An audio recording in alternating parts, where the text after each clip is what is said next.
உபாகமம் 33ஆம் அதிகாரத்தினுடைய 27ஆம் வசனம்.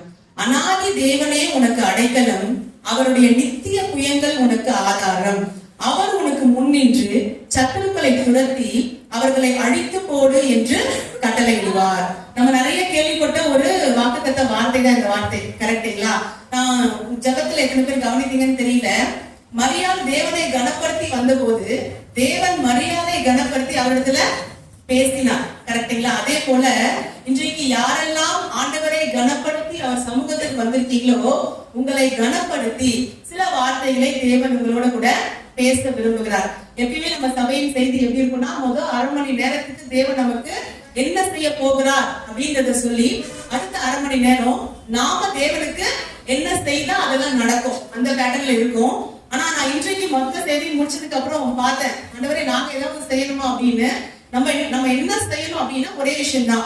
இன்னைக்கு சொல்லப்பட்ட வார்த்தையில விசுவாசமா மறக்காம டெய்லி ஞாபகம் வச்சுக்கணும். இதை மட்டும் செய்தா போதும். நமக்கு என்னென்ன செய்ய போறேன், குறிப்பா இந்த வருஷத்துல அடுத்து வருகிற நாட்கள்ல நமக்கு என்னென்ன செய்ய போறன்ற சில காரியங்களை தேவன் பேசி இருக்கிறார். அதுதான் நம்ம இன்னைக்கு கேட்க போகிறோம். அன்பாய் ஆண்டவருடைய சமூகத்திலிருந்து நமக்கு வருகிறதான ஒரு வார்த்தை நம்ம பார்க்கலாம். இப்ப இந்த அநாதி தேவனே உனக்கு அடைக்கலம், இந்த வசனத்தை பாத்தீங்கன்னா மொத்தம் 4 பகுதிகள் இருக்கு. முதல் பகுதி எல்லாரும் சொல்லிருக்கலாங்களா? அநாதி தேவனே உனக்கு அடைக்கலம்.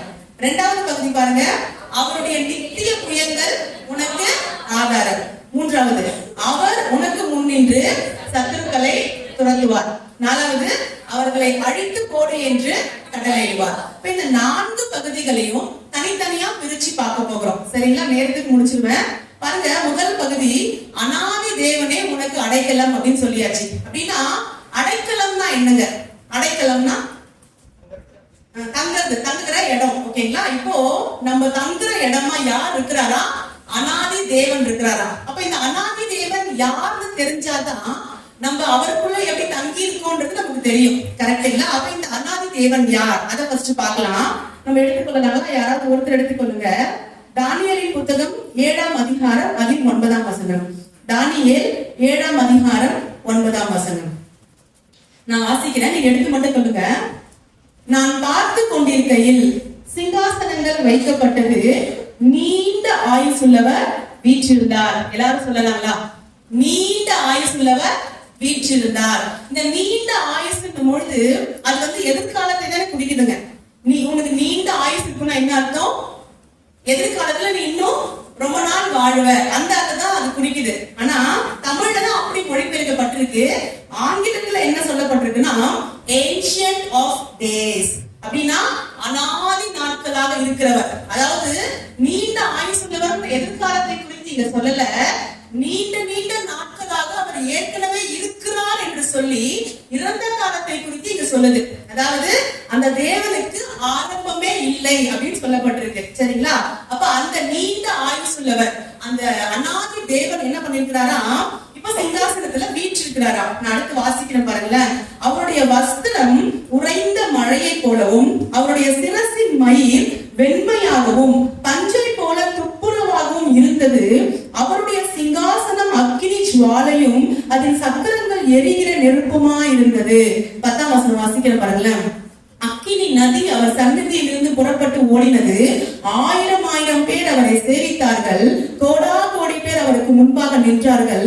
நியாய சங்கம் உட்கார்ந்தது, புஸ்தகங்கள் திறக்கப்பட்டது.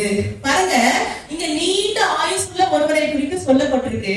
அவருக்கு முன்னாடி என்ன நடக்குதாம்? அவர் சிங்காசனத்தை உட்கார்ந்து இருக்கிறாரா. சிங்காசனத்துல இருந்து அக்கினி புறப்பட்டு ஓடுகிறதா. அந்த சிங்காசனத்தின் சக்கரங்கள் எல்லாம் அக்னியாக இருக்கிறதா. இப்போ இந்த தேவன் அவருக்கு முன்னாடி புஸ்தகங்கள் திறக்கப்பட்டு நியாய சங்கம் அமர்ந்து நியாய தீர்ப்பு செய்யப்படுகிறது. கோடா கோடி பேர் அவரை சேவித்து அவர் பக்கத்துல நிற்கிறாங்க. நான் உங்களுக்கு புரியுற மாதிரி சொல்றேன் பாருங்களேன். இந்த முழு உலகத்திற்கும் ஒரு நியாய தீர்ப்பு வரும் இல்லைங்களா? யார் நம்ம செய்யற நன்மைக்கும் தீமைக்கும் தகுந்த பிரகாரமாக ஒவ்வொருத்தரும் அவங்களுக்கான நியாய தீர்ப்பை பெற போகிறோம். அந்த நியாய தீர்ப்புக்கு எல்லா ஜனங்களும் அப்படியே பயந்து காத்து கொண்டிருக்கும் பொழுது இந்த தேவன் வாயிலிருந்து என்ன வரும்? நம்ம பரலோகத்துக்கு போக போறோமா, நரகத்துக்கு போக போறோமா? இப்படி பயந்து காத்து கொண்டிருக்கும் பொழுது உங்களுக்கும் எனக்கும் சொல்லப்பட்ட வார்த்தை என்ன தெரியுங்களா? இந்த அநாதி தேவன் நம்முடைய அடைக்கலம். அடைக்கலம்னா என்னங்க? தங்குகிற இடம்.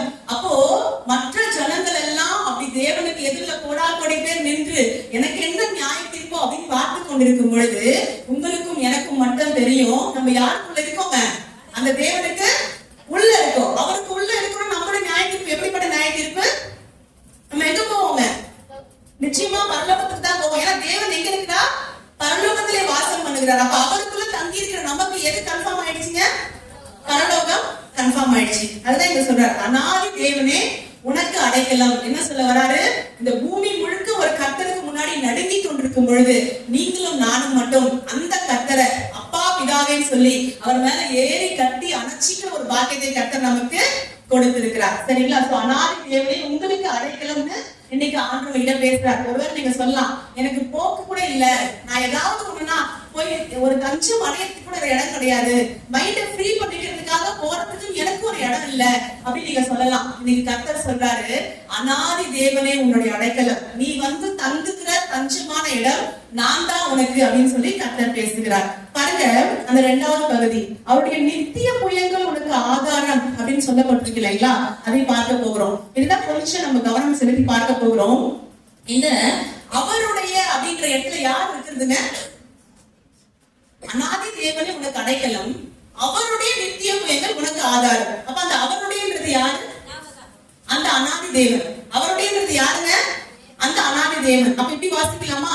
அநாதி தேவனுடைய நித்திய புயங்கள் உனக்கு ஆதாரம்.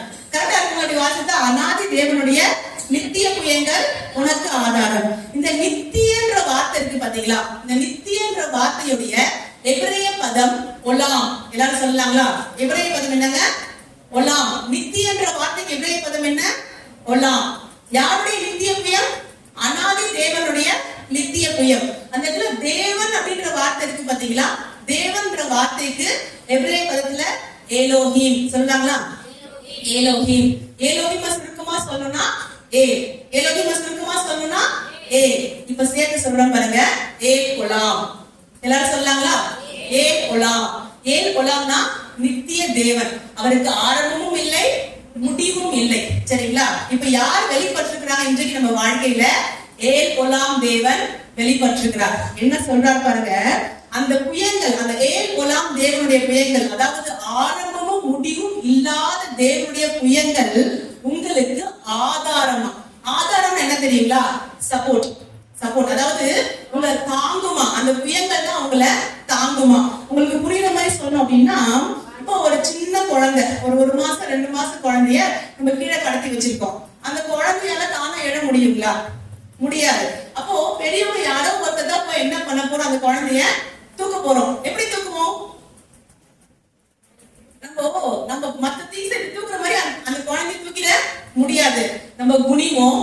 குனிஞ்சு நம்மளுடைய 2 கைகளும் அந்த குழந்தையினுடைய அந்த ஃபுல் உடம்புக்கும் பின்னாடி போகும். கழுத்துக்கு தனியா சப்போர்ட் கொடுப்போம், இடுப்புக்கு தனியா சப்போர்ட் கொடுப்போம். ரொம்ப கவனமா அந்த குழந்தை நம்ம தூக்குவோம். கரெக்டுங்களா? நீங்க ஆண்டவர் சொல்றாரு, அந்த தாவீது சொல்றாரு சில சமயங்கள்ல, என் ஆத்மா மண்ணோட ஒட்டி இருக்கு. எப்படி இருக்குங்களா? ஆத்மா மண்ணோட ஒட்டி இருக்கு. அதாவது ஒரு நாள் நல்ல உற்சாகமா ஆண்டவருக்காக எழுதுற மாதிரி இருக்கு, அடுத்த நாள் ரொம்ப சோர்ந்து போய் அப்படியே கட்டில் கிடையா படுத்து படுக்கையா இருக்கிற மாதிரி இருக்கு. என் ஆத்மா மண்ணோட ஒட்டி இருக்கு. அப்படி சொல்றவங்களுக்கு ஆண்டவர் சொல்றாரு, உன்னை தூக்கும்படிக்கு என்னுடைய நித்திய புயங்கள் உனக்காக இன்றைக்கு வெளிப்படுகிறது. அவருடைய கரங்கள் வெளிப்படுகிறதா? அந்த கரம் என்ன பண்ண போகிறது? உலகத்துக்கெல்லாம் அது வல்லமையான கரம். ஆனா நம்மை அந்த கரம் என்ன பண்ணுது? குனிந்து தூக்குகிறது. நம்மை குனிந்து தூக்குகிறது. சரிங்களா? நம்ம வாசிக்கிறோம் ஒரு பாடல் பாடுவோம் இல்லையா? குனிந்து தூக்கினீரே பெரியவன் ஆக்கினீரே. நம்மை பெரியவன் ஆக்கும்படி, நம்மை உயர்த்தும்படிக்கு அந்த நித்திய புயங்கள், ஏல் ஒலாம் தேவனுடைய நித்திய புயங்கள் வெளிப்பட்டிருக்கிறது. இந்த வார்த்தையை கர்த்தர் எனக்கு எப்போ கொடுத்தாரு அப்படின்னா, டிசம்பர் 31 நைட் 8 மணிக்கு தலைமை சபையில் நம்ம ஆராதனைக்காக ரெடியாகி கிளம்பிட்டு இருக்கும் பொழுது கொடுத்தார். அடுத்து வருகிற இந்த வருஷம் என்னுடைய நித்திய புயங்கள் வெளிப்படுகிற வல்லமை நிறைந்த வருஷமாக இருக்கும் அப்படின்னு சொல்லி இன்றைக்கு சபையோட கர்த்தர் பேசுகிறார். அப்படின்னா நம்ம எல்லாருடைய வாழ்க்கையிலுமே இந்த வருஷத்துல நம்ம எதை பார்க்க போகிறோம் அப்படின்னா, இந்த ஏல் ஒலாம் தேவனுடைய நித்திய புயங்கள் வெளிப்படுகிறதை நம்ம பார்க்க போகிறோம். பாருங்க, இப்ப புயம் அப்படின்னா என்னன்னு தெரியணும் இல்லைங்களா? இப்ப ஏல் ஒலாம் தான் புரிஞ்சிருச்சு, நித்திய நித்தியமா அவர் இருக்கிறாரு. அந்த புயம் தான் ஹெல்ப் பண்ண போகுது. புயம்னா என்னன்னு தெரியணும். இப்போ புயம்னா இந்த ஷோல்டர் பகுதியில இருந்து இவ்வளவு தூரம் இது வந்து புயம் அப்படின்னு சொல்லுவாங்க, இத கை அப்படின்னு சொல்லுவாங்க. ஆனா இந்த புயம்னு பயன்படுத்தப்பட்டிருக்க வார்த்தை இருக்கு பாத்தீங்களா, அது ரெண்டுக்குமே பயன்படுத்தப்படுது. இந்த புயம் சொல்றதுக்கும் கைன்னு சொல்றதுக்குமே வந்து ஒரே வார்த்தை எபிரேய மொழியில பயன்படுத்தப்பட்டிருக்கு. சோ நம்ம எப்படி புரிஞ்சுக்கலாம்னா, இந்த ஷோல்டர்ல இருந்து இந்த கை வரைக்கும் இருக்கக்கூடியத புயம் அப்படின்னு புரிஞ்சுக்கலாம். சோ கர்த்தருடைய இந்த புயம் உங்களை என்ன பண்ண போகுது, இந்த வருஷத்துல சப்போர்ட் பண்ண போகுது, தாங்க போகுது. அதுதான் உங்களுடைய ஆதாரமா இனிமே இருக்க போகுது. எனக்கு எந்த சப்போர்ட்டுமே இல்ல, யாருமே இல்லை, இனி நீங்க சொல்ல தரல. தேவன் என்ன சொல்லுகிறார், என்னுடைய நித்திய புயங்கள் உனக்கு ஆதாரமா சப்போர்ட் பண்றதுக்காக உன்னோட இருக்க போகிறது அப்படின்னு சொல்றார். அப்போ இந்த புயம் என்கிற வார்த்தை வேதத்துல எங்கெங்க வந்திருக்கு, நிறைய இடங்கள்ல வந்திருக்கு. ஒரு 3 இடங்கள், இந்த ஃபர்ஸ்ட் அப்பியர் ஆயிருக்கக்கூடிய ஒரு 3 இடங்களை உங்களுக்கு காட்டி கொடுக்க போகிறேன். இந்த புயம் என்கிற வார்த்தை பைபிள்ல அப்பியர் ஆகிருக்க முதல் 3 இடங்கள். அங்க அவங்களுக்கு என்னெல்லாம் நடந்துச்சோ அது நம்ம வாழ்க்கையிலையும் நடக்க போகிறது. நம்ம பார்க்கலாங்களா? ஃபர்ஸ்ட் இடம், புயம் வேதத்துல வெளிப்பட்ட முதல் இடம் ஆதியாகமம் 49ஆம் அதிகாரத்தினுடைய 24ஆம் வசனம். ஆதியாகமம் 49:24. எல்லாரும் எடுத்துக்கோங்க, நான் வாசிக்கிறேன். ஆனாலும் அவனுடைய வில் உறுதியாய் நின்றது, அவன் புயங்கள் யாக்கோபுடைய வல்லவரின் கரங்களால் பலத்தன, இதனால் அவன் மெய்ப்பனும் இஸ்ரவேலின் கண்மலையும் ஆனான். பாருங்க, இந்த இடத்துல ஒரு புயத்தை குறித்து சொல்லப்பட்டிருக்கு. அது யாருடைய புயம் அப்படின்னு பாத்தீங்கன்னா, யோசேப்பின் புயத்தை குறித்து இங்க சொல்லப்பட்டிருக்கு. என்ன சொல்லப்பட்டிருக்கு? அவனுடைய புயம் யாக்கோபின் வல்லவருடைய கரங்களால் பலத்தன அப்படின்னு சொல்லப்பட்டிருக்கு. அப்படின்னா என்ன அர்த்தம்? அவன் புயம் கர்த்தருடைய கரத்தால் பலக்குது அப்படின்னா அதுக்கு முன்னாடி அவன் புயம் என்ன ஆயிடுன்னு அர்த்தங்க? வீக்கா இருக்குன்னு அர்த்தம், சோர்ந்து போயிருக்குன்னு அர்த்தம். ஒருத்தவங்க சோர்ந்து போயிருக்கும் பொழுதுதான் கர்த்தர் என்ன பண்றாரு, அவங்க பக்கத்துல இருந்து அவங்கள ஸ்ட்ரென்தன் பண்ணி விடுறாரு. அப்போ யோசேப்பின் கரம் சோர்ந்து போகிறதுக்கு ரீசன் என்ன? நீங்க அப்படியே வாசிக்கலாம். நம்ம 49:24 வாசித்தோமா? 49:23 ஆதியாகமம் வாசிக்கிறோம் பாருங்க. வில் வீரர் அவனை மனமடிவாக்கி அவன் மேல் எய்து அவனை பகைத்தார்கள். பாருங்க, யோசேப்பின் புயம் ஏன் தளர்ந்து போச்சா, யோசேப்பின் கை ஏன் தளர்ந்து போச்சா? வில் வீரர் என்ன பண்றாங்களா, யோசேப்பு மேல தொடர்ந்து வில்லுகளை எய்து கொண்டே இருந்து அவனை மனமடிவாக்கிட்டாங்களாம். அதனால அவன் புயம் என்ன ஆயிடுச்சா, தளர்ந்து போச்சான். பாருங்க, நம்ம வாழ்க்கையில கூட நிறைய சமயங்கள்ல இந்த வில் வீரரை போல ஒரு பிரச்சனைக்கு மேல அடுத்த பிரச்சனை என்ன பண்ணிட்டே இருக்குங்க, நம்மள தாக்கிட்டே இருக்கிறதுனால ஒரு கட்டத்துக்கு மேல இந்த வாழ்க்கையில என்னால போராடவே முடியாது, நான் விட்டுறேன் இந்த வாழ்க்கையை அப்படின்னு சொல்ற அளவு நமக்கு என்ன வருதுங்க, ஒரு சோர்வு நம்ம வாழ்க்கையில வருகிறது. அப்படி சோர்ந்து போயிருக்கிற நேரத்துலதான் யாக்கோபு இந்த பிளஸிங் கொடுக்கிறார். என்ன பிளஸிங்? எப்பொழுதெல்லாம் யோசேப்பின் புயம் சோர்ந்து போகிறதோ அப்பொழுதெல்லாம் அந்த புயத்தை சப்போர்ட் பண்ணும்படி, அந்த புயத்தை தாங்கும்படி யாக்கோபின் வல்லவருடைய புயம் வெளிப்படுமா. எதுக்கு அந்த யாக்கோபின் வல்லவருடைய புயம்? அதுதான் அந்த 7 தேவனுடைய நித்திய புயங்கள். அது வெளிப்பட்டு சப்போர்ட் பண்ணுமா. நான் உங்களுக்கு புரியுற மாதிரி சொல்றேன் பாருங்களேன். இப்போ நானும் கிரேசியும் உட்காந்துருக்கோம் வச்சுக்கோங்க. நாங்க 2 பேரும் எங்க பலத்தை வந்து செக் பண்ணலாம்னு சொல்லி இப்படி ஒருத்தருக்கு கை கொடுத்து உட்கார்ந்து இருக்கிறோம். கண்டிப்பா கிரேசிக்கு முன்னாடி யார் தான் ஜெயிக்க முடியும்? நான் தான் ஜெயிக்க முடியும். நான் ஈஸியா அவ கையை என்ன பண்ணுவேன், சாய்ச்சிடுவேன். அவ கை அப்படியே சாய்ந்து கொண்டே இருக்கும் பொழுது திடீர்னு அவங்க அப்பா வந்து சப்போர்ட் பண்றான்னு வச்சுக்கோங்களேன். இப்ப யார் ஜெயிப்பாங்க? அவருடைய சப்போர்ட்டுக்கு முன்னாடி என்னால நிக்க முடியாது, கண்டிப்பா அவங்க தான் ஜெயிப்பாங்க. இதுதான் இன்னைக்கு நமக்கு நடக்க போகுது. சத்துரு என்ன பண்ணா அப்படின்னா, ஓகே இவங்க இன்னைக்கு எப்படி விழதறோம் பார், இவங்க வாழ்க்கையில இருக்காம ஆக்குறோம் பார் அப்படின்னு சொல்லி நம்மள அப்படியே தள்ளுறதுக்காக அவன் போராடிட்டே இருக்கான். அவன் பலத்துக்கு முன்னாடி நம்மளால போராட முடியாம நம்ம கீழே விழுறது போல போயிட்டே இருக்கிறோம். இப்ப கர்த்தர் சொல்றாரு, எப்பொழுதெல்லாம் உன்னுடைய புயம் நீ இருக்க முடியாதபடிக்கு தளர்ந்து போகிறதோ அப்பொழுதெல்லாம் யாக்கோபின் வல்லவருடைய நித்திய புயங்கள் உனக்காக வெளிப்படுகிறது. நமக்காக அந்த புயம் வெளிப்பட்டு நம்மளோட கூட சப்போர்ட்டுக்கு யார் வந்து நிக்கிறாங்க தெரியுமா? அப்பாவுடைய கை வந்து நிக்குது. இப்ப சொல்லுங்க, சத்துரு ஜெயிப்பானா நம்ம ஜெயிக்குமா?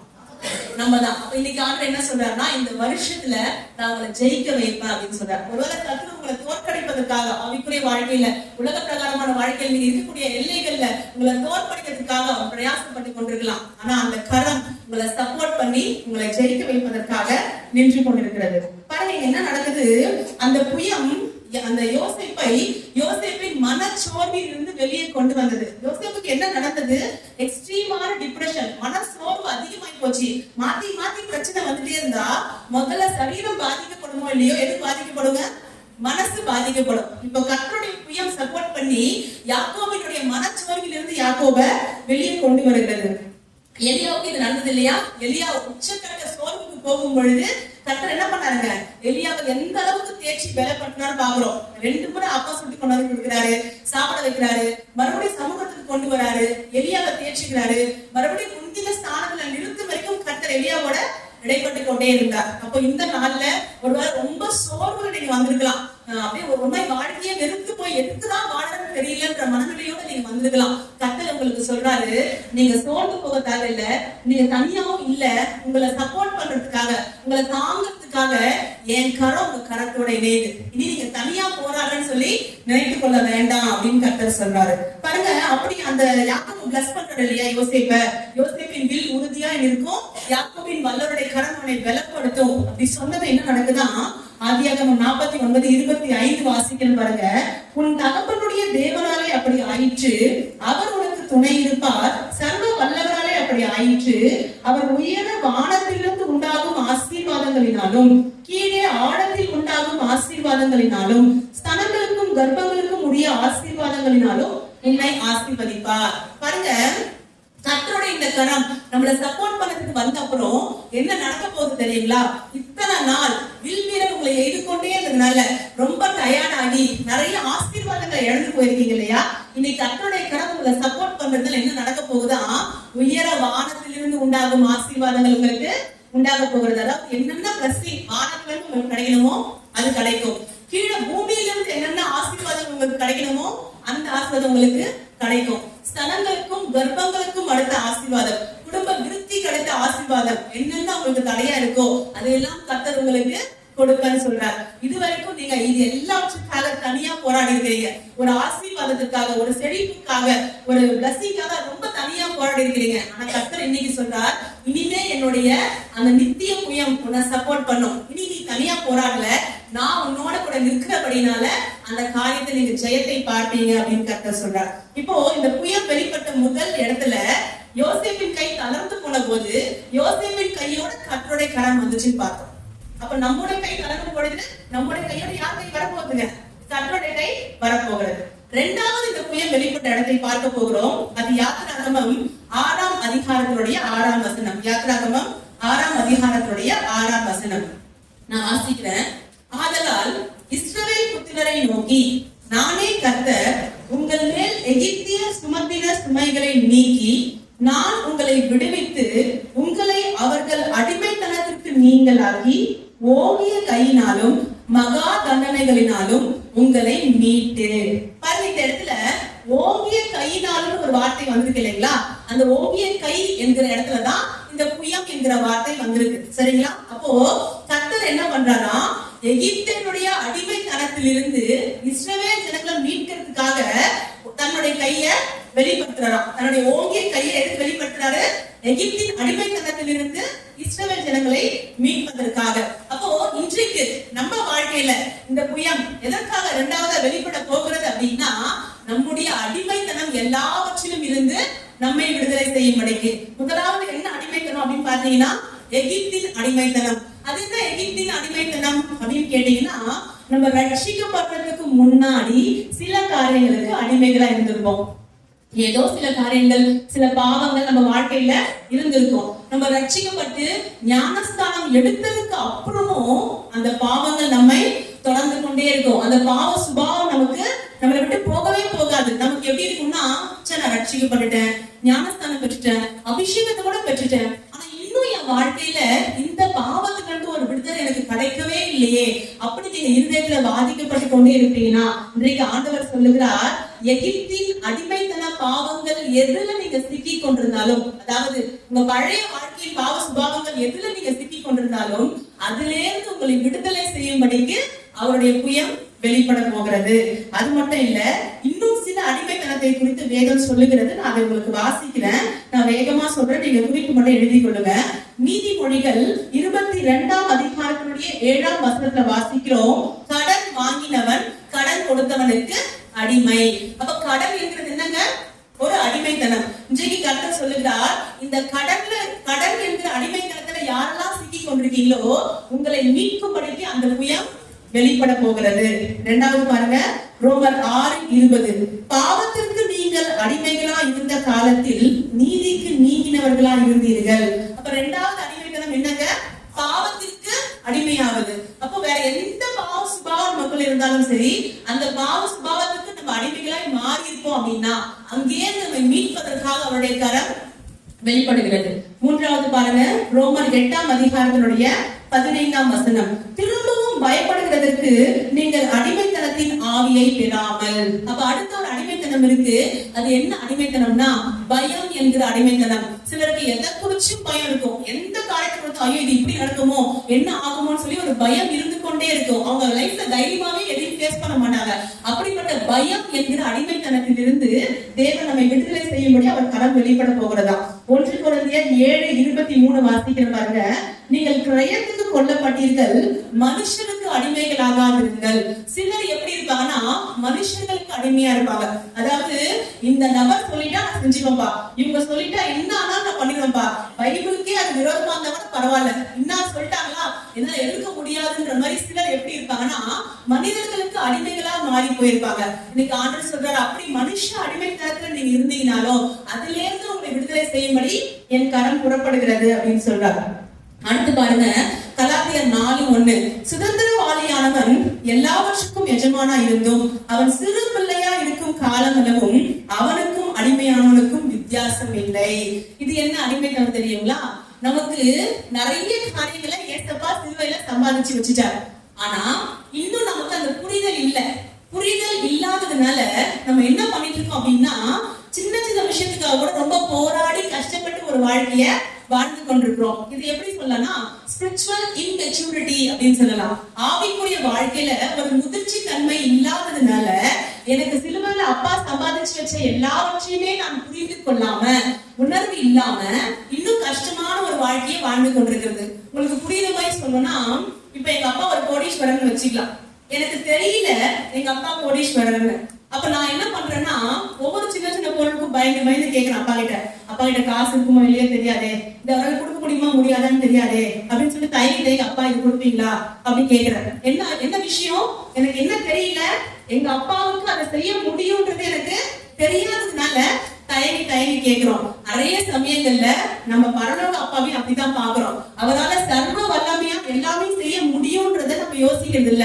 மாறா என்ன பண்றோம்னா ஐயோ ஆண்டவர் எனக்கு இதை செய்வாரா, இதை பண்ணுவாரா அப்படின்னு சொல்லி தயங்கி அவரை நம்ம அணுகுறோம். சோ இன்னைக்கு அந்த மாதிரி ஸ்பிரிச்சுவல் இம்மெச்சூரிட்டி, ஆவிக்குரிய முதிர்ச்சி இல்லாத தன்மை இருக்கு பாத்தீங்களா, அந்த அடிமைத்தனத்திலிருந்து கூட நம்மை விடுதலை செய்கிறேன் அப்படின்னு சொல்லி கர்த்தர் இன்றைக்கு பேசுகிறார். அடுத்து பாருங்களேன், எபிரேயர் 2ஆம் அதிகாரத்தினுடைய 15ஆம் வசனம். ஜீவகாலமெல்லாம் மரண பயத்தினாலே அடிமைத்தனத்திற்கு உள்ளானவர்கள் யாவரையும் விடுதலை பண்ணும்படிக்கு அப்படியானார். அடுத்து இருக்கிற ஒரு அடிமைத்தனம் என்னன்னா மரண பயம் என்கிற அடிமைத்தனம். சிலருக்கு என்னன்னா எந்த நிமிஷமும் நம்ம செத்துருவோமோன்ற பயம் இருந்துட்டே இருக்கும். ஒரு சின்ன பிரச்சனை வந்துச்சுன்னா அவ்வளவுதான், இந்த பிரச்சனையில நான் செத்துருவேன். இதோட ஒரு சின்ன வியாதியை பார்த்ததும் இந்த சின்ன தலைவலியா இருக்கும், அவங்க அது பிரெயின் ஃபீவர் கற்பனை பண்ணிக்குவாங்க. சின்ன பிரச்சனையா இருக்கும், அது பெருசா கற்பனை பண்ணி அந்த மரண பயத்துக்கு உள்ளாவாங்க. அவைகளில் இருந்து கர்த்தர் நம்மை விடுதலை செய்ய போகிற அப்படின்னு சொல்றாரு. அடுத்து பாருங்க, 1 பேதுரு 2:16. சுயாதீனம் உள்ளவர்களா இருந்தும் உங்கள் சுயாதீனத்தை துர்குணத்திற்கு மூடலாக கொண்டிராமல் தேவனுக்கு அடிமைகளா இருங்கள். இது என்ன அடிமைத்தனம்னா சுயாதீனத்துக்கு அடிமைத்தனம். சுயாதீனம் அப்படின்னா freedom to live as you wish. அதாவது நீங்க எப்படி விரும்புறீங்களோ அப்படி நீங்க வாழ்றதுக்கு உண்டான ஒரு சுதந்திரம். இந்த சுதந்திரம் இருக்குன்னு சொல்லி இன்னைக்கு அநேகர் இந்த சுதந்திரத்திற்கு அடிமைகளாய் மாறி இருக்கிறாங்க. இந்த மாதிரி ட்ரெஸ் போடாதன்னு சொன்னா நான் இருக்கிற வேர்ல்ட் என்ன வேர்ல்ட் தெரியுமா, நான் இப்படிதான் இருப்பேன் அப்படி நம்ம ஒரு பக்கம் நிக்கிறோம். இந்த காரியத்தை செய்யக்கூடாது, இப்படி பேசக்கூடாது அப்படின்னா எனக்கு ரைட்ஸ் இருக்கு, ஏன் வாய் நான் பேசுவேன் அப்படின்னு நிக்கிறோம். இந்த மாதிரி நமக்கு உரிமை இருக்கு, எனக்கு சுதந்திரம் இருக்கு அப்படின்னு சொல்லி அந்த சுதந்திரத்திற்கு நீங்க அடிமைகளா மாறாதீங்க அப்படின்னு சொல்றாரு. மாறாக நம்ம எதற்கு அடிமைகளா இருக்கணுமா, தேவனுக்கு அடிமைகளாக இருக்கணுமா. சோ இன்னைக்கு ஒருவேளை சுயாதீனத்துக்கு நம்ம அடிமைகளா இருப்போம் அப்படின்னா அந்த அடிமைத்தனத்திலிருந்தும் நம்ம விடுதலை செய்யும்படி கர்த்தருடைய புயம் வெளிப்படுகிறதா. இந்த கரம் எப்படி வெளிப்படுது அப்படின்னா எகிப்துல இஸ்ரவேல் ஜனங்களை விடுதலை செய்யறதுக்காக அந்த கரம் வெளிப்படும் பொழுது எகிப்தின் கையில் இருந்து கர்த்தர் இஸ்ரவேல் ஜனங்களை பிடுங்குறார். நம்ம கையில ஒண்ணு வச்சிருக்கேன், நீங்க அந்த சடாரிய கையில இருந்து பிடுங்குறீங்கன்னா எப்படி இருக்கும், அது போல நாம இருக்கிற இந்த அடிமைத்தனத்திலிருந்து கர்த்தருடைய புயம் வெளிப்பட்டு என்ன செய்ய போகிறது, நம்மை பிடுங்கி எடுக்க போகுது. நீங்க சொல்லலாம் ஐயோ என்னால வரவே முடியல, நான் ரொம்ப போராடிட்டு இருக்கிறேன், என் போராட்டத்துக்கு எனக்கு வழியே தெரியலன்னு சொல்லலாம். எடுக்க போகிறார். அது எப்படிப்பட்ட அடிமைத்தனமா இருந்தாலும் சரி, மரண பயமோ, சுயாதீனத்துக்கு அடிமைத்தனமோ, மனுஷங்களுக்கு பயந்து இருக்கிறதோ, இல்ல பாவ சுபாவங்களுக்கு அடிமைகளா இருக்கிறதோ, எப்படிப்பட்ட அடிமைத்தனமாக இருந்தாலும் அதுல இருந்து நான் பிடுங்கி உங்களை வெளியே எடுக்க போகிறேன் அப்படின்னு சொல்றாரு. சோ ஃபர்ஸ்ட் அந்த புயல் வெளிப்படும் போது என்ன நடக்குது? நம்ம கை சோர்ந்து போகும் பொழுது அவருடைய கரம் நம்ம சப்போர்ட் பண்ணுது. ரெண்டாவது அந்த கரம் வெளிப்படும் போது என்ன நடக்கிறது? நம்ம எப்படிப்பட்ட அடிமைத்தனத்துல எல்லாம் இருக்கிறோமோ அந்த எல்லா அடிமைத்தனத்திலிருந்தும் நம்மை விடுதலை செய்கிறது. மூணாவது அந்த கரம் வெளிப்படுகிற இடத்தை பார்க்க போகிறோம். யாத்திராகமம் 15ஆம் அதிகாரத்தினுடைய 16ஆம் வசனம். யாத்திராகமம் 15ஆம் அதிகாரத்தினுடைய 16ஆம் வசனம். பயமும் திகிலும் அவர்கள் மேல் விழும். கர்த்தாவே, உமது ஜனங்களை கடந்து போகும் வரையும், நீர் மீட்ட ஜனங்கள் கடந்து போகும் வரையும் அவர்கள் உம்முடைய புயத்தின் மகத்துவத்தினால் கல்லை போல் அசைவற்றிருப்பார்கள். பாருங்க என்ன சொல்லப்பட்டிருக்கு அப்படின்னா, இது ஒரு பாட்டு. யாத்திராகமம் 15 அதிகாரம் ஒரு பாட்டு. எப்பொழுது எழுதப்பட்ட பாட்டு அப்படின்னு கேட்டீங்கன்னா, மோசே செங்கடலை 2ஆக பிளந்து இஸ்ரவேல் ஜனங்களை அப்புறம் போக பண்ணி பார்வோனின் சேனைகளை எல்லாம் செங்கடலை மூழ்கடிக்கிறாங்க பாத்தீங்களா? அப்ப அந்த ஜனங்க கர்த்தரை துதித்து பாடின பாட்டு. என்ன சொல்லப்பட்டிருக்கு? பயமும் திகிலும் அவர்கள் மேல் விழும். யார் மேல விழும்? ஒரு கூட்டத்தை குறித்து சொல்லப்பட்டிருக்கு. அவங்க மேல என்ன விழுமா? பயமும் திகிலும் விழுமா. கர்த்தாவே, உமது ஜனங்கள் கடந்து போகும் வரைக்கும், நீர் மீட்ட ஜனங்களே கடந்து போகும் வரைக்கும் அவர்கள் உங்களுடைய புயத்தின் மகத்துவத்தினால் கல்லை போல் அசைவற்றிருப்பார்கள். என்னவாம்? நீங்களும் நானும் கடந்து போகும் வரைக்கும் ஒரு கூட்டத்தார கர்த்தர் எப்படி மாத்த போகிறாரா? கல்ல போல மாத்த போகிறாரா. இந்த சின்ன பிள்ளைங்க விளையாடும் போது ஸ்டாச்சு அப்படின்னு நம்ம பாத்துருக்கீங்களா? ஸ்டாச்சு அப்படி நின்னுடணும். நம்ம இருக்கிற பொசிஷன்லயே நம்ம ஆடக்கூடாது, அசையக்கூடாது. ஆடினா அசைஞ்சா அவுட். அந்த மாதிரி ஆண்டவர் என்ன பண்றாருன்னா, நாம கடந்து போகும் வரைக்கும், எங்க கடந்து போகும் வரைக்கும்? இந்த ஜனங்க செங்கடலை கடக்கும் வரைக்கும், நீங்களும் நானும் இந்த உலகத்தை கடக்கும் வரைக்கும் கர்த்தர் என்ன பண்ண போகிறார் தெரியுங்களா? ஒரு சிலரை கல்லை போல அசைவற்றவர்களாக மாற்ற போகிறார். எப்படி தெரியுமா? தம்முடைய புயத்தின் மகத்துவத்தினால் அவருடைய கை அவங்களை எப்படி மாத்த போகிறது? கல்ல போல மாத்த போகிறதா. சரி, யார் அவங்க? யார அப்படி செய்யறாரு? ஏன் அப்படி செய்யறாரு பாக்கலாங்களா? நீங்க யாத்திராகமம் 15-16 இப்ப வாசித்தேன் இல்லைங்களா? 15, 14, 15 நான் தேவையான வார்த்தைகளை மாத்திரம் வாசிக்கிறேன், நீங்க எடுத்துக்கொள்ளுங்க. யாத்திராகமம் 15 அதிகாரம் 14, 15 தேவையான வார்த்தைகளை மாத்திரம் வாசிக்கிறேன். பெலிஸ்தியாவின் குடிகளை திகில் பிடிக்கும். யாருங்க? பெலிஸ்தியர். பெலிஸ்தியர்களை எப்படி மாத்த போகிறாரு? கல்ல போல அசைவற்றவங்களா மாத்த போகிறார். அடுத்து ஏதோமின் பிரபுக்கள் கலங்குவார்கள். யாருங்க? ஏதோமின் பிரபுக்கள். ஃபர்ஸ்ட் பெலிஸ்தியர்கள், அடுத்தது ஏதோமின் பிரபுக்கள். அடுத்து மோவாபின் பராக்கிரமசாலிகளை நடுக்கம் பிடிக்கும். அடுத்து யாருங்க?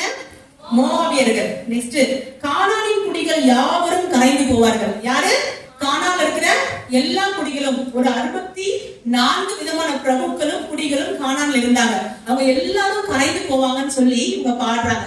கொஞ்சம் இதை நம்ம நிறுத்தி வாசிச்சாதான் புரியும். என்ன விஷயம் அப்படின்னா, இப்பதான் எகிப்துல இருந்து வெளியே வந்து செங்கடலையே கடந்திருக்கிறாங்க.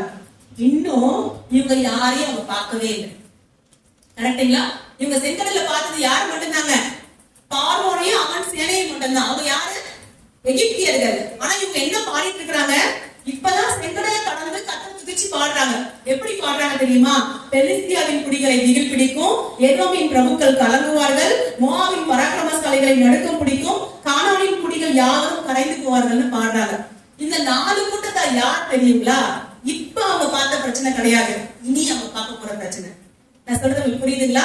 எகிப்துல இருந்து வெளியே வந்துட்டாங்க. இனி அவங்க கானானுக்கு போய் சேரும் வரைக்கும் வழியில் அவங்க எதிர்கொள்ள போகிற பிரச்சனைகளை குறித்து அவங்க எப்பொழுதே பாடுறாங்க தெரியுமா? கர்த்தர் செங்கடலை பிரித்த போதே பாடுறாங்க. என்னன்னு பாடுறாங்க தெரியுமா? எப்படி கர்த்தர் இந்த செங்கடலை பிளந்து இந்த எகிப்தியர் கைக்கு எங்களை தப்புவித்தாரோ, எப்படி அந்த தண்ணிக்கு ஒரு ஸ்டாச்சு சொல்லி அந்த தண்ணி அப்படியே கல்ல போல நிறுத்தி எங்களை கடக்க பண்ணினாரோ, அதே போல இதுக்கப்புறம் நாங்க கடக்கும் பொழுது பெலிஸ்தியர் வழியில வருவான், கானான் வழியில வருவான், ஏதோ வழியில வருவான், மோவாப் வழியில வருவான், அம்மோன் வருவான். எத்தனை பேர் வழியில வந்தாலும் சரி, அத்தனை பேரையும் அவருடைய புயம் ஸ்டாச்சுன்னு சொல்லி அப்படியே நிக்க வச்சு எங்களை கடக்க பண்ணணும்னு சொல்லி அவங்க என்ன பண்றாங்க? விசுவாசமாக பாடுறாங்க. நீங்க பாருங்க, இந்த யாத்திராகமம் 15 அதிகாரத்துல இந்த பாட்டியை அவங்க பாடுறாங்க. ஆனா யாத்திராகமம் 13 அதிகாரத்திலேயே இந்த பெலிஸ்தியர்கள் எப்படிப்பட்டவங்கன்னு ஆண்டவரே ஒரு ஸ்டேட்மெண்ட் கொடுக்குறாரு. நான் வாசிக்கிறேன் பாருங்களேன். யாத்திராகமம் 13, 17.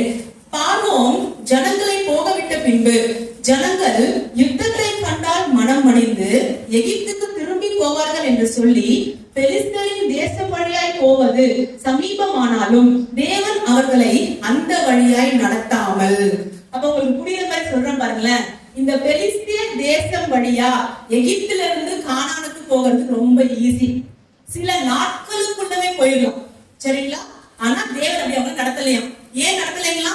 அப்படி நடத்தினா அந்த பெலிஸ்தர் என்ன பண்ணுவாங்க? யுத்தம் பண்ணுவாங்க.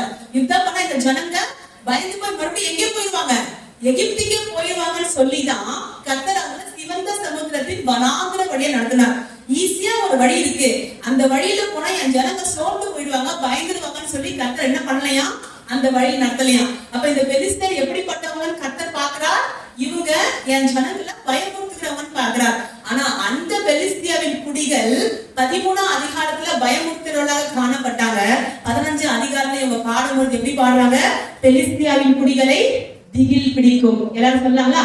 பெலிஸ்தியாவின் குடிகளை திகில் பிடிக்கும். அதாவது ஒரு காலகட்டம் இருந்துச்சு, சிலரை பார்த்து நீங்க பயந்த நாட்கள். இன்னைக்கு ஆண்டவர் சொல்றாரு, யார பார்த்து பயந்து நின்றீங்களோ, யார பார்த்து சுத்தி சுத்தி ஓடி ஒளிஞ்சீங்களோ, நேரா போனா சீக்கிரம் முடிய வேண்டியது இல்லாம தலைய சுத்தி மூக்க தொடுற மாதிரி ரொம்ப கஷ்டப்பட்டு யார பார்த்து பயந்து நடுங்கி போய் கொண்டிருந்தீங்களோ, அவர்களை இனி என்ன பிடிக்க போகிறது? திகில் பிடிக்க போகிறது. இது வரைக்கும் அவங்கள பார்க்கும்போது உங்களுக்கு திகில் பிடிச்சது இல்லைங்களா? அவங்கள பார்க்கும்போது ஐயோ இவங்க கண்ணில் பற்றக்கூடாதுங்கிறதுக்காக நீங்க பயந்து மறைஞ்சீங்க இல்லையா? இனி கர்த்தர் உங்களுக்காக அந்த புயத்தை வெளிப்படுத்த போகிறதுனால உங்களை பார்த்து அவங்களுக்கு என்ன பிடிக்க போகுதுங்களா? திகில் பிடிக்க போகுது, பயம் பிடிக்க போகுது. ஏன்னா இந்த ஜனங்களுக்காக செங்கடல் அப்படியே பிளந்து நிக்குது.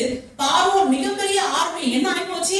செங்கடல்ல மூழ்கி போச்சு. இப்படிப்பட்ட தேவனா, இப்படிப்பட்ட ஜனமான்னு பாக்குறவனா இனி அந்த ஜனத்துக்கிட்ட போக கூடாதுன்னு சொல்லி பயப்பட ஆரம்பிப்பான், சரிங்களா? அடுத்து ஏதோமின் பிரபுக்கள் கலங்குவார்கள் நம்ம பாடினாங்க இல்லையா?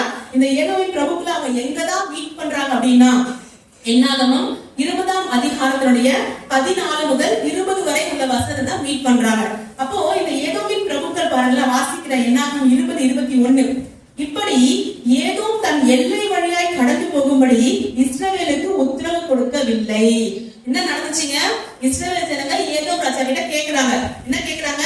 உங்க ஊர் வழியா போறோம், உங்ககிட்ட இருந்து எந்த திங்ஸும் வாங்க மாட்டோம், காசுக்கு வாங்கிக்கிறோம், இலவசமா எதையும் எடுக்க மாட்டோம், உங்க பிரச்சனையே பண்ண மாட்டோம், போறதுக்கு மட்டும் வழி விடுங்கன்னு கேக்குறாங்க. அவன் வழி விடலையா? ஏங்க? ஏன்னா இந்த ஏதோமின் பிரபுக்கள் கலங்குவார்கள் சொல்லி இவங்க முன்னாடியே பாடிட்டாங்க. இவங்களை குறித்த பயம் யாருக்கு இருக்கு? ஏதோமின் ராஜாவுக்கு இருக்கு. எத்தனை வருஷத்துக்கு முன்னாடி பாடினாங்க தெரியுங்களா? கிட்டத்தட்ட 40 வருஷத்துக்கு முன்னாடி பாடினாங்க. 40 வருஷம் கழிச்சு ஏதோமின் ராஜாவை மீட் பண்ணும் பொழுது, 40னா அப்ராக்சிமேட்டா அது ஒரு 35-36 வருஷங்கள்ல ஏதோமின் ராஜாவை மீட் பண்ணும் பொழுது அவனுக்குள்ள இன்னும் அந்த பயம் இருக்கிறத நீங்க பார்க்க முடிகிறது. அடுத்து பாருங்க, மோவாபின் பராக்கிரமசாலிகள். என்னாகமம் 22:3 வாசிக்கிறேன். ஜனங்கள் ஏராளமா இருந்தபடியினால் மோவாப் மிகவும் பயந்து இஸ்ரவேல் புத்திரர் நிமித்தம் கலக்கம் அடைந்து. பாத்தீங்களா எங்க பாடினாங்க? செங்கடல்ல இருந்து வெளியே வந்தப்ப பாடினாங்க. எதை குறித்து பாடினாங்க? அடுத்த 40 வருஷம் கர்த்தர் அவங்களுக்காக என்ன செய்ய போறான்னு பாடினாங்க. அவங்க பாடின பிரகாரமாவே நடந்ததா? நடந்தது. என்னாகமம் 22ல பாக்குறோம், மோவாப் மிகவும் பயந்து. யாரை பார்த்து பயந்தானா? இஸ்ரவேல் புத்திரர் நிமித்தம் பயந்து கலக்கம் அடைந்தான் அப்படின்னு பாக்குறோம். அடுத்து கானானின் குடிகள் யாவரும் கரைந்து போவார்கள் சொல்லி அவங்க பாடினாங்க இல்லையா? அது எங்க இருக்கு பாருங்க. யோசுவா 5ஆம் அதிகாரத்துடைய 1 வசனம்.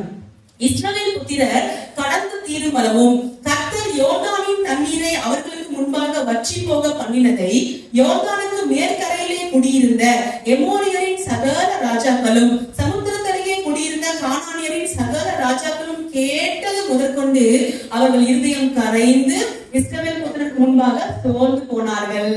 உண்மையிலே நடந்துச்சு. அவன் இருதயம் கரைந்து போச்சுன்னு சொல்லி பைபிள்ல பதிவு பண்ணப்பட்டிருக்கு. இதை எப்பவே இவங்க பாடிட்டாங்க.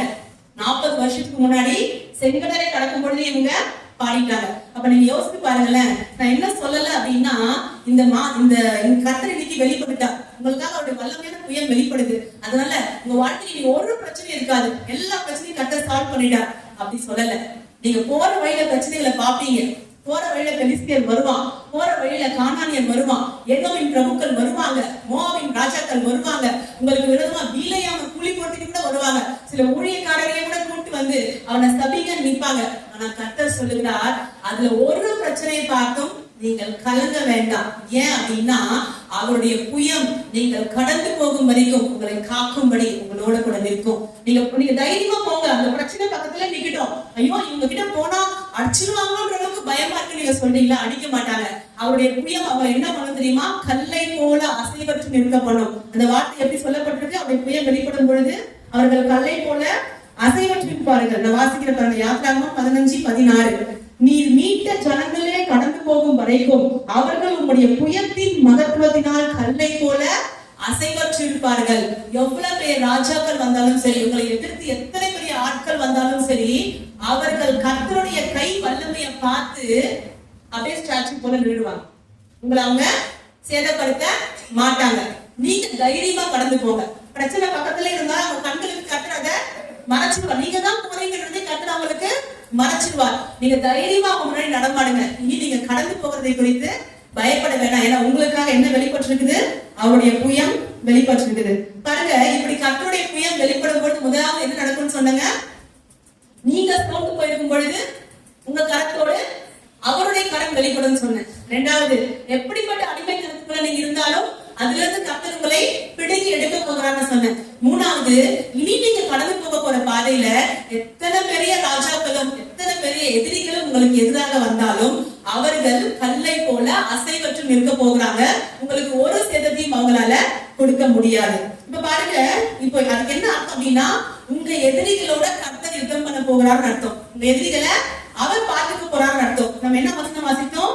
அனாதி தேவனே உனக்கு அடைக்கலம், அவருடைய நித்திய புயங்கள் உனக்கு ஆதாரம். இப்ப அந்த நித்திய புயங்கள், அந்த 7 கொலாம் தேவனுடைய நித்திய புயங்கள் வெளிப்பட்டா நமக்கு எப்படிப்பட்ட சப்போர்ட் கிடைக்குதுன்னு பார்த்துட்டோம். அடுத்து என்ன? அவர் உனக்கு முன்னின்று சத்துருக்களை துரத்தி, அதான் இப்ப செஞ்சாரு. என்ன பண்ணாருங்க? எல்லா எதிரிகளையும் அந்த கரம் வெளிப்படுத்தும் என்ன செஞ்சது? துரத்திக்கிட்டுச்சு. துரத்திட்டு நமக்கு ஒரு டாஸ்க் கொடுக்கிறாரு பாருங்களேன். அவர்களை அழித்து போடு என்று கட்டளையிடுவார். யாருங்க துரத்துனது? துரத்துறது யாருங்க? அவர் உனக்கு முன்னின்று சத்துருக்களை துரத்தி இருக்கு இல்லைங்களா? அவர் சத்துருக்களை துரத்தி விட்டது யாரு? நம்ம துரத்துல. யார் துரத்துறதுங்க? கர்த்தர் துரத்தினாரு. ஆனா ஒரு வேலை நம்ம செய்யணுமா? என்னது? அவர்களை அழித்து போடு என்று கட்டளையிடுவார். சத்துருவை துரத்திடுவாரு, ஆனா அழிக்கிற வேலையை நாம தான் செய்யணும். யார் செய்யணுங்க? நாம தான் செய்யணும். ஏன் நம்ம அதை செய்யணும் அப்படின்னு அவர் விரும்புறாரு தெரியுங்களா? அந்த மகிமையை நமக்கு கொடுக்க விரும்புறாரு. நான் ஒரு சின்ன கதை சொல்றேன், இது ஈஸியா புரியும். இந்த பூனை அதோடைய குட்டிகளுக்கு எலி பிடிக்க கத்துக் கொடுக்கும் பொழுது ஓடி போய் எலி பிடினா குட்டிங்க பயப்படும். ஏன்? எலி ஸ்பீடா ஓடும் இல்லையா? இதே பூனை என்ன பண்ணுமா, ஒரு எலியை பிடிச்சி அது கழுத்தை முடிச்சிட்டு குட்டி முன்னாடி போட்டுருமா. இப்ப கிட்டத்தட்ட அந்த எலி என்ன ஆயிடுச்சுங்க? செத்து போயிடுச்சு. செத்து போற ஸ்டேஜ். இப்ப அந்த குட்டி போயிட்டு அப்படியே டச் பண்ணி பார்க்கும். எலி துடிக்கும், ஆனா ஓடாது. அது ஒரு கட்டத்துல என்ன பண்ணும்? அதுக்கு இப்படியே பண்ணி பார்த்து எலி ஓடவே இல்லைன்னு தெரிஞ்சதும் அதுக்கு ரொம்ப தைரியம் வந்துடும். ரொம்ப ஸ்ட்ரென்த் வந்து என்ன பண்ணோம்னா அந்த எலியை பிடிச்சி சாப்பிட்டோம். இப்ப அதுக்கு என்ன ஆயிடுச்சு? நான் எலியை பிடிச்சி சாப்பிட்டேன் அப்படின்னு அதுக்கு ஒரு சந்தோஷம் வந்துருச்சு. அடுத்த கூட அது என்ன பண்ணும்? தானே போயிட்டு எலிய தைரியமா பிடிக்க ஆரம்பிக்கும். எலிக்கு அது பயப்படாது. அது போல கர்த்தர் என்ன பண்றாருன்னா, உங்களுக்கு முன்னாடி நின்னு உங்க சத்துருக்களை எல்லாம் துரத்திச்சாரு. இப்ப என்ன சொல்றாரு? அழித்து போட்டு நம்மளை பார்த்து சொல்றாரு. ஏன் அப்படின்னா, அவருக்கு என்ன விருப்பம்னா, அவர் பிள்ளைகளாகிய நம்மள உயர்த்தி காமிச்சு மெக்சிகோல அவருக்கு ஒரு சந்தோஷம். உங்களுக்கு புரியுற மாதிரி சொல்றேன் பாருங்க. ஏசாயால ஒரு வசனம் இருக்கு. நான் கர்த்தர் எனக்குரிய மகிமையை வேற ஒருத்தருக்கு கொடுக்க மாட்டேன்னு சொல்லிக்கிறார். சொல்லிட்டு அதே ஏசாயால சொல்றாரு, கர்த்தருடைய மகிமை உண்மையில் காணப்படும். என்ன சொல்றாருன்னா, என் மகிமை யாருக்கும் கொடுக்க மாட்டேன், ஆனா என் மகிமை என் பிள்ளைக்கு கொடுப்பான்றார். அதாவது எல்லாரும் பார்த்திருக்க நமக்காக ஒரு கிரியை அவர் செஞ்சுட்டு நம்ம தான் அதை பெருசா சாட்சி மாதிரி அதை சாதிச்ச மாதிரி எல்லாருமே நம்மளை காட்டுவாரு. பாத்தியா, என் பிள்ளை உலக பெரிய காரியம் செஞ்சிச்சு, நம்ம ஒண்ணுமே செஞ்சிருக்க மாட்டோம். நமக்காக மகத்து செஞ்சவர் யாருங்க? அப்பா. நமக்காக யுத்தம் பண்ணி சத்துருக்களை அழித்து எல்லாத்தையும் செஞ்சு முடிச்சுட்டு அந்த ஃபைனல் டச் நம்ம செய்ய சொல்றாரு. செஞ்சிட்டோம் அப்படின்னா உலகம் ரெடி பார்ப்போம். இவங்க இவ்வளவு பெரிய காரியம் செஞ்சுட்டாங்க. அதானே இஸ்ரவேல் ஜனங்களுக்கு நடந்தது. நீங்க இஸ்ரவேல் ஜனங்கள் செய்த ஒவ்வொரு யுத்தங்களையும் பாருங்களேன். செங்கடல் விஷயத்தை எடுத்துக்கோங்க. மோசே ஒரு கோலை இப்படி உயர்த்தி நின்னதுனால, ஒரு கோலை பிடிச்சி நின்னதுனால ஏதாவது நடக்குமா? நான் சொல்றேன், நீங்க இன்னைக்கு குடிக்கிறவங்க போங்க, குழாவை திறந்துச்சு, ஒரு பக்கெட் தண்ணியை குடிச்சு அந்த பக்கெட்டுக்கு முன்னாடி ஒரு கோலை பிடிச்சிட்டு நீங்க நின்று நான் பார்ப்போம். இந்த தண்ணி அந்த ஒரு பக்கெட் தண்ணிய பிரிச்சு காமிச்சிட்டோம் அப்படின்னா நான் 1000 ரூபாய் தரேன். நம்மளால ஒண்ணுமே பண்ண முடியாது. நம்ம அப்படி பிரிச்சு இருக்கிறதுனால இல்ல. இன்னைக்கு பீச்சுக்கு போயிட்டு அந்த பீச் முன்னாடி ஒரு கோல் எடுத்து முடிச்சிட்டு அது பிரியும் சொல்லி நீங்க நில்லுங்க. முதல்ல நீங்க நிக்கவே மாட்டீங்க. நான் சொல்றேன், ஒரு 1000 ரூபாய் தரேன், ஏதாவது முயற்சி பண்ணு. நீ முயற்சி பண்ணாலே நான் உனக்கு 1000 ரூபாய் தரேன். நீங்க முயற்சி செய்வீங்க. ஏன் செய்ய மாட்டீங்க தெரியுமா? அது பிரியாதுன்னு தெரியும். அதை விட பெரிய பிரச்சனை என்னன்னா, கூட இருக்கிறவங்க ஒரு மாதிரி பார்ப்பான், இவனுக்கு என்னமோ ஆயிடுச்சு அப்படின்னு சொல்லிட்டு. அதனால என்ன பண்ண மாட்டோம், முயற்சி கூட செய்ய மாட்டோம். அப்ப பாருங்க, மோசேனால ஏதாவது நடந்துச்சானா இல்ல. ஆனா எல்லாருக்கும் யார் உயர்ந்தவங்க தெரியுதாங்க தெரியுமா? மோசே. மோசே கையை நீட்டினா சிங்கடல் பிறகுது, மோசே சொன்னா நடக்குது, மோசே பேசினா தண்ணி வருது, மோசே அடிச்சா தண்ணி வருது. எல்லா மகிமையும் யாருக்கே கொடுத்துட்டு ஆண்டவரு? மோசேக்கே. ஆனா மோசேக்கு பின்னாடி நின்று கிரியை செய்து யாருங்க? கர்த்தர். அவர் உங்களுக்கு முன்னாடி நின்று சத்துருக்களை துரத்துவார், அழித்து போடு உங்களை பார்த்து சொல்லுவார். நம்ம தான் செய்யணும். நம்ம என்ன பண்ணக்கூடாது, ஆண்டவரே நீங்க தான் எனக்கு எல்லாத்தையும் பாத்துக்கீங்க, பாத்துங்கன்னு சொல்லிட்டு அமைதியா இருக்கக்கூடாது. அவர் ரியாக்ட் பண்ணணும்னு சொல்ற டைம் நம்ம ரியாக்ட் பண்ணணும். கிரியை செய்யணும் சொல்ற டைம் நம்ம கிரியை செய்யணும். அந்த விஷயத்துல அமைதியா இருந்துச்சு, நீங்க எனக்கு எதுவுமே செய்யலையா ஆண்டவரே அப்படின்னு நம்ம என்ன பண்ணக்கூடாது, சொல்லக்கூடாது. நீங்க பாருங்க, அந்த மோசே சம்பவத்தை மாற்ற வாசனை முடிக்க போகிறேன். யாத்திராகமம் 14ஆம் அதிகாரத்தினுடைய 26, 27 ஆகிய வசனங்கள்.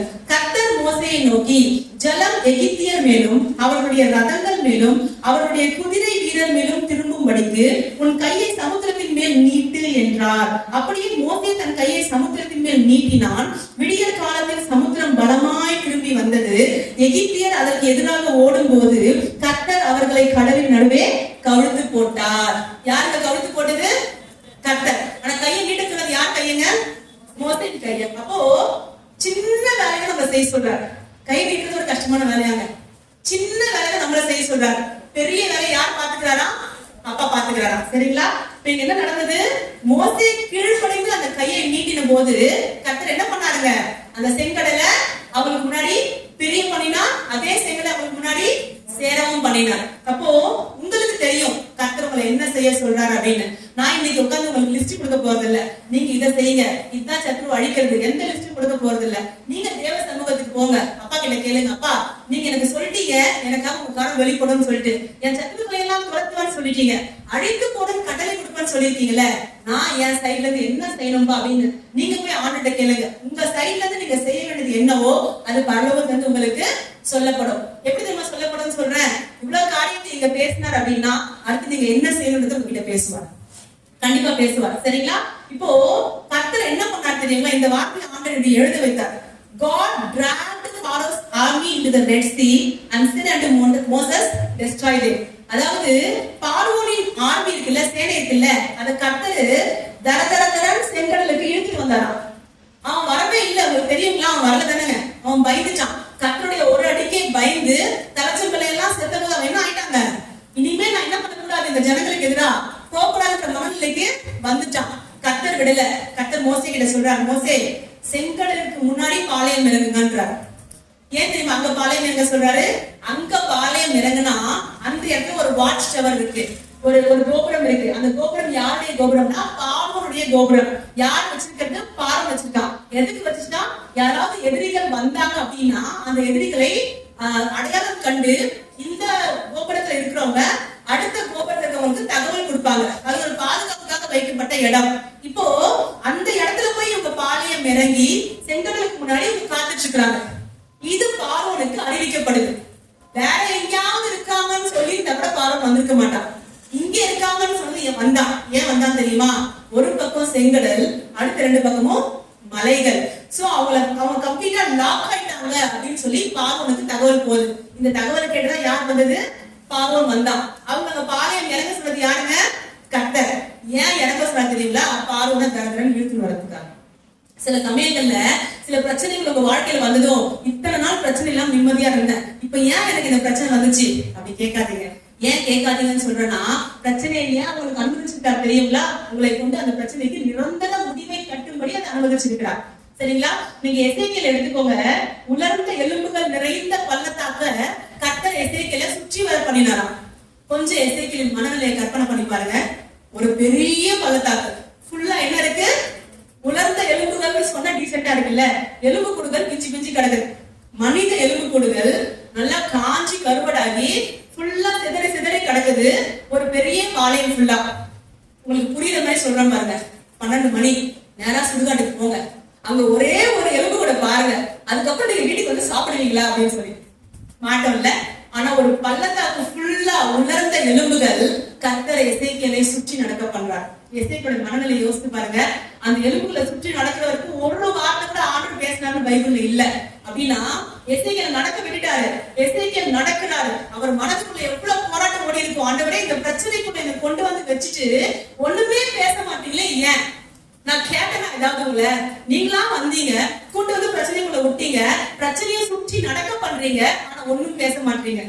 நமக்கு அந்த பிரச்சனைக்குள்ள போகும்பொழுது எப்படி இருக்குன்னா, தேவன் ஏதோ என் வாழ்க்கையில செஞ்சுட்டாரு, நான் தேவனாலதான் இன்னைக்கு இந்த பிரச்சனையை அனுபவிக்கிறேன் அப்படின்ற மனநிலைக்கு நம்ம தள்ளப்பட்டுறோம். ஆனா உங்களுக்கு ஒண்ணு சொல்லட்டுமா, அந்த ஒரு எசேக்கியேல அந்த எலும்புகள் நிறைந்த பள்ளத்தாக்க சுற்றி வர பண்ணினதுனால நடந்தது என்ன தெரியுமா? அந்த பள்ளத்தாக்கு முழுக்க இருக்கிற அத்தனை எலும்புகளும் உயிரடைந்து கர்த்தருக்காக பெரிய சேனையாக நின்றது. அப்போ சில பிரச்சனையை உங்க வாழ்க்கையில் ஏன் கர்த்தர் அனுமதிக்கிறார் அப்படின்னா, அந்த பிரச்சனை உங்க வாழ்க்கையில் அனுமதிக்கப்பட்டாதான் உங்க மூலியமா தான் அந்த பிரச்சனைக்கு என்ன பண்ண முடியும்? தேவனால ஒரு முடிவை கட்ட முடியும். கட்டிட்டு என்ன பண்ணுவார் தெரியுமா? என்ன சொல்றோம்? எசேக்கியேல் எலும்புகள் நிறைந்த பள்ளத்தாக்குக்கு போய் என்ன பண்ணிட்டாரு? அந்த பள்ளத்தாக்குல இருக்க எல்லா எலும்புகளையும் உயிரடைய செய்து சேனையாக நிறுத்திட்டார் அப்படின்னு சொல்றோம். ஆனா அந்த வேலையை எசேக்கியேலுக்காக செய்தது யாருங்க? கர்த்தர். புரியுதுங்களா? அப்போ சில பிரச்சனைகள் வாழ்க்கையில் அனுமதிக்கப்படுறது பார்த்து பயப்படாதீங்க. ஐயோ இந்த பள்ளத்தாக்கு ஏன் நமக்கு மாசம் வாக்குறது அதுதானே. அழுகையும் அந்த பள்ளத்தாக்கு தண்ணீரால நிரப்பப்படும். சோ பள்ளத்தாக்கை பார்த்து பயப்படாதீங்க, பிரச்சனை பார்த்து பயப்படாதீங்க. ஏன் அது உங்க வாழ்க்கையில் அனுமதிக்கப்பட்டிருக்கு அப்படின்னா, கர்த்தர் உங்களுக்காக அந்த பள்ளத்தாக்கை எப்படி மாற்ற போகிறார்? நீரூற்றாக மாற்ற போகிறார். அந்த ப்ராப்ளம்க்கு once for all complete solution கொடுக்கிறதுக்காக தான், ஒரு நிரந்தர தீர்வு கொடுக்கிறதுக்காக தான் பிரச்சனை என்ன பண்ணிருக்காரு உங்க வாழ்க்கையில அனுமதிச்சிருக்காரு. நீங்க புரிஞ்சுக்கோங்க. நீங்க தைரியமா நின்று கர்த்தர் சொல்றதை மட்டும் செஞ்சீங்கன்னா, எசேக்கியேல் என்ன பண்ணாரு? ஆவியானவர் சொல்ல சொல்ல அதை மட்டும் சொன்னாரு. என்ன ஆச்சுங்க? அந்த எலும்புகள் ஒன்றோடு ஒன்று சேர்ந்து கொண்டதா இறைச்சல் உண்டாச்சு. நீங்க கர்த்தர் சொல்றதை செய்யும் போது குடும்பத்துல சில இறைச்சல் உண்டாகும். நீ ஏன் தேவையில்லாம இப்படி பண்ற, உனக்கு எதுக்கு இந்த தேவையில்லாத வேலை, நாலு பேர் பார்த்து பேச ஆரம்பிப்பாங்க. எந்த இறைச்சலையும் பார்த்து பயப்படாதீங்க, அது நன்மைக்கு ஏதுவான இறைச்சல். என்ன நடக்க போகுது தெரியுங்களா? எலும்புகள் எல்லாம் அந்த இறைச்சல் சத்தம் எப்படி இருக்கும்? முழு பள்ளத்தாக்கு, கை எலும்பு எங்கேயோ இருக்கு, தலை எங்கேயோ இருக்கு, கால் எங்கேயோ இருக்கு, எல்லாம் ஒன்னோட ஒன்று சேரும் போது உண்டாகிற இறைச்சல் அது. ஆனா முடிவு எப்படி இருந்தது? கர்த்தருக்காக ஒரு பெரிய சேனைய எசேக்கியேல் எழுப்பி நிறுத்திட்டார். அது போல நீங்க சில காரியங்களை சில பாதைகளோட கடக்கிறது இப்ப உங்களுக்கு கஷ்டமா இருக்கும். ஆனா கர்த்தருக்காக உங்க பெரிய காரியங்களை செய்ய வைக்கும் போதுதான் உங்களுக்கு புரியும் இதெல்லாம் தேவ எத்தனமாய் நடந்ததுன்னு. அப்ப உங்களுக்கு புரியும் ஏன் கர்த்தர் அந்த பாதையில உங்களை அலோவ் பண்ணிட்டு பேசாம அமைதியா இருந்தாருன்னு. ஏதாவது பேசியிருந்தாருன்னா நம்ம அங்க நின்று போமான்னு தெரியாது. ஆனா கர்த்தர் பேசாம அமைதியா இருக்கிறாருன்னா கூட அந்த முகாந்திரம் இருக்கு என்பதை நம்ம புரிந்து கொள்ளணும். சரி, ஓகே. இப்படி அந்த அநாதி தேவன் நமக்கு அடைக்கலமா இருந்து, அந்த நித்திய மேல் நமக்கு ஆதாரமா இருந்து, நம்ம சத்துக்களை எல்லாம் துரத்தி விட்டு அவங்கெல்லாம் நம்ம அழிச்சு போட்டோம் இல்லையா? அதுக்கப்புறம் நம்மை குறித்து என்ன சொல்லப்படும், நாம எப்படி இருப்போம், அதனுடைய விளைவு என்ன, அதெல்லாம் பார்த்து முடிக்க போகிறோம். அந்த உபாகமம் 33:27 வாசிப்போம் இல்லைங்களா? 28, 29 நான் வாசித்து முடிக்க போகிறேன். முடிஞ்சிச்சு. இஸ்ரவேல் சுகமாய் தனித்து வாசம் பண்ணுவான். என்ன நடக்க போகுதுங்க? சில பிரச்சனைகள் இப்ப வரத பார்த்து பயப்படாதீங்க. இன்னைக்கு அதை ஜெயிச்சிட்டீங்க அப்படின்னா இனி எப்படி வாசம் பண்ண போறீங்க? சுகமாய் தனித்து வாசம் பண்ண போறீங்க. சமாதானமான வாழ்க்கை கர்த்தர் உங்களுக்கு கட்டளையிட போகிறார். யாக்கோபின் ஊற்றானது தானியமும் திராட்சரசமும் உள்ள தேசத்தில் இருக்கும், அவருடைய வானமும் பனியை பெய்யும். என்ன ஆகுமா? உங்க வீட்டுல தானியமும் திராட்சரசமும் உண்டாயிருக்கும். உயர வானத்திலிருந்து உண்டாகும் ஆசீர்வாதமும், கீழே பூமியிலிருந்து உண்டாகும் ஆசீர்வாதமும், ஸ்தனங்களுக்கும் கர்ப்பங்களுக்கும் அடுத்த ஆசீர்வாதமும் உங்க வாழ்க்கையில உண்டாகும். அடுத்து பாருங்க, இஸ்ரவேலே நீ பாக்கியவான், கர்த்தரால் ரட்சிக்கப்பட்ட ஜனமே, உனக்கு ஒப்பானவன் யார்? உனக்கு சகாயம் செய்யும் கேடகமும் உனக்கு மகிமை பொருந்திய பட்டயமும் அவரே. உன் சத்துருக்கள் உனக்கு இச்சகம் பேசி அடங்குவார்கள், அவர்கள் மேடுகளை மிதிப்பா என்று சொன்னார். எப்படி முடியும் தெரியுங்களா? உங்களை பார்த்து சொல்லப்படும். ராமாயணத்துல சொல்லுவாங்க, அவங்கிட்ட போய் மோதாதடா, அவன் கர்த்தரால் ரட்சிக்கப்பட்ட ஜனம், அவனுக்கு ஒப்பானவன் யாருமே கிடையாது. உங்களை பார்த்து உங்க எல்லைகள்ல சொல்லுவாங்க, அவகிட்ட வச்சுக்காத, அவன் கர்த்தரால் ரட்சிக்கப்பட்ட ஜனம், அவனுக்கு எதனா ஒண்ணா அவன் தேவன் வழக்காடுறதுக்கு வருவாரு. இப்படிப்பட்ட சாட்சி உங்களையும் என்னையும் குறித்து உண்டாகும். நம்முடைய சத்துருக்கள் எல்லாம் நமக்கு இச்சகம் பேசி அடங்குவாங்கன்னா, உங்ககிட்ட பேச முடியுமாண்ணா? நீங்க எல்லாம் பெரிய ஆளுனா? என்ன பெரிய ஆளு? நமக்கு எல்லாம் ஒரு பிரச்சனை யார் வரதை பாத்துட்டாங்க? கர்த்தருடைய கை வரதை பாத்துட்டாங்க. நான் சோர்ந்து போகாத அளவுக்கு எனக்கு தூக்கத்தை பாக்குறாங்க, நான் விழுந்து போகாத அளவுக்கு எனக்கு காப்பாற்றத்தை பாக்குறாங்க. அதனால என்ன ஆகுறாங்க? பயந்து நடுங்கி போயிடுங்க, நான் அமைதியா இருக்கிறேன், நீங்க போயிடுங்கன்னு சொல்லி கல்லை போல அசைவற்று இருப்பார்கள். இருக்கிற இடங்கள்ல முழங்கால் படியிடலாம். நான் ஒரே ஒரு வார்த்தையை மட்டும் தான் சொல்ல போறேன். நான் ஃபர்ஸ்டே சொல்லிட்டேன், நம்ம என்ன செய்யணும்னு சொல்லி இன்னைக்கு ஆண்டு எதுவுமே பேசல. நீங்க போய் ஜபிக்கும் பொழுது நீங்க என்ன செய்யணும்னு பேசுவோம், அதுக்கு நீங்க கீழ்படைங்க. மற்றபடி இந்த வார்த்தைகளை உங்க இருதயத்தை விட்டு சற்று திருட பார்ப்பான். ஏன்னா அவனுக்கு என்ன பேரு? திருடன். என்ன வரா? திருடனுக்காக வரா. அப்போ நீங்க உங்களுக்கு முடியும்னா ஆவியான உங்களுக்கு நினைப்பூட்டும் பொழுதெல்லாம் இந்த உபாகமம் 33:27 எடுத்து வச்சு, அநாதி தேவனே எனக்கு அடைக்கலம், அவருடைய நித்திய புயங்கள் எனக்கு ஆதாரம். இந்த வார்த்தைய மறுபடியும் அறிக்கை செய்யுங்க. நீங்க எவ்வளவு அறிக்கை செய்றீங்களோ அவ்வளவு இதயத்துக்குள்ள இந்த வார்த்தை பதிஞ்சிடும். அப்போ அந்த நித்திய புயங்கள் உங்களுக்காக வெளிப்படுறதை நீங்க பார்க்க முடியும். நம்ம இருக்கிற இடங்கள் அப்படியே கண்களை மூடலாம். நம்ம கேட்ட வார்த்தைகளுக்கு அப்படியே அந்த ஒப்பு கொடுக்கலாம். இன்றைக்கு தேவன் அவரை கனப்படுத்தி, அவர் சமூகத்துக்கு வந்த உங்க ஒவ்வொருத்தரையும் கனப்படுத்தி, உங்க வாழ்க்கையில நான் என்ன செய்ய போகிறேன்னு சொல்லி பேசியிருக்கிறார். அந்த அநாதி தேவன் உங்களுக்கு அடைக்கலம்னு சொல்லியிருக்கிறார். அவருடைய நித்திய புயங்கள் உங்களுக்கு ஆதாரம் சொல்லியிருக்கிறார். ஆகையால் நீங்க இனி எதை பார்த்தும் பயப்பட வேண்டாம். ஒருவேளை இதுக்கப்புறம் நான் இந்த 3 மாசத்தை கடந்துட்டேன், ஆனா இந்த வருஷத்தினுடைய அடுத்தக்கூடிய மாதங்களை எப்படி கடக்க போறேன்னு தெரியல, என்னுடைய சவால்கள் ரொம்ப பெருசா இருக்குன்னு நீங்க சொல்லலாம். இல்ல இந்த வருஷம் முடிஞ்சிருச்சு, அதாவது என்னுடைய பிள்ளைங்க அடுத்த அகாடமிக் இயர்க்கான ஃபீஸ் நான் எப்படி கட்ட போறேன், அடுத்து ஒரு நியூ இயருக்கு நாங்க போக போறோமே, அடுத்து ஒரு புதிய நிதி ஆண்டுக்குள்ள போக போறோமே, இந்த காரியங்கள் எல்லாம் எப்படி சந்திக்க போகிறோம்னு சொல்லி எந்த குழப்பத்தின் மத்தியில, கலக்கத்தின் மத்தியில் நீங்க இருந்தாலும் சரி, இன்றைக்கு அந்த அநாதி தேவன் வெளிப்பற்றுகிறார். அவருடைய நித்திய புயங்கள் வெளிப்பற்றுகிறது.